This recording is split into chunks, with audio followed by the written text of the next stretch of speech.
میرا امیر اہل سنت سے سوال یہ ہے کہ کیا کیکڑا پکڑنا اور بیچنا بھی حرام ہے؟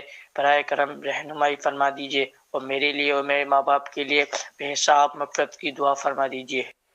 جس کا کھانا حرام اس کی بے ہوش شرح۔ اصل میں ویسے جو اس کے استعمال ہیں وہ تو عام طور پہ کھانا یا اس کو علاج میں استعمال کرنا ہی ہوتا ہے۔ اس کا سوپ پیتے ہیں یا اس کو دوائی وغیرہ میں استعمال کرتے ہیں، تو اس کے علاوہ تو کوئی دوسرا استعمال معلوم نہیں ہے۔ جو اس کا غالب استعمال ہے اس کے اعتبار سے تو یہ اس کا جو کھانا پینا ہے وہ چونکہ حرام ہی ہے اور غالب استعمال انہی چیزوں کا ہے، تو اس اعتبار سے تو اس کی خرید و فروخت کی شرعاً اجازت نہیں ہے۔ کیکڑا احناف کے نزدیک حرام ہے کھانا، اور اس کا سوپ بھی پینا حرام، اور اس کو بیچا بھی نہ جائے۔ واللہ تعالی اعلم ورسولہ اعلم عز وجل وصلی اللہ تعالی علیہ وآلہ وسلم۔ اور بلا وجہ اس کو مارا بھی نہ جائے۔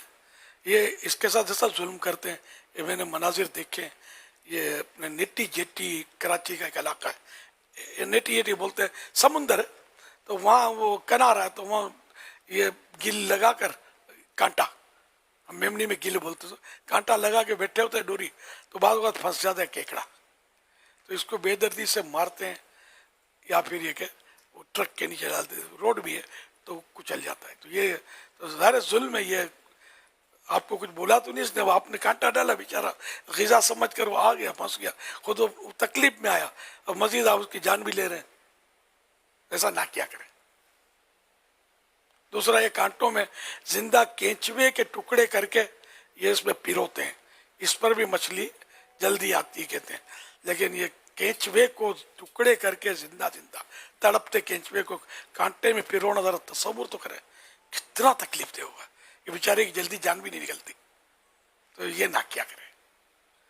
ہماری بھی مچھلی کا ٹکڑا لگانے میں کوئی حرج نہیں ہے، یا کینچوا ہی واقعی مرا ہوا ہے، 100% مر چکا ہے، اب لگانا مت، ٹھیک ہے۔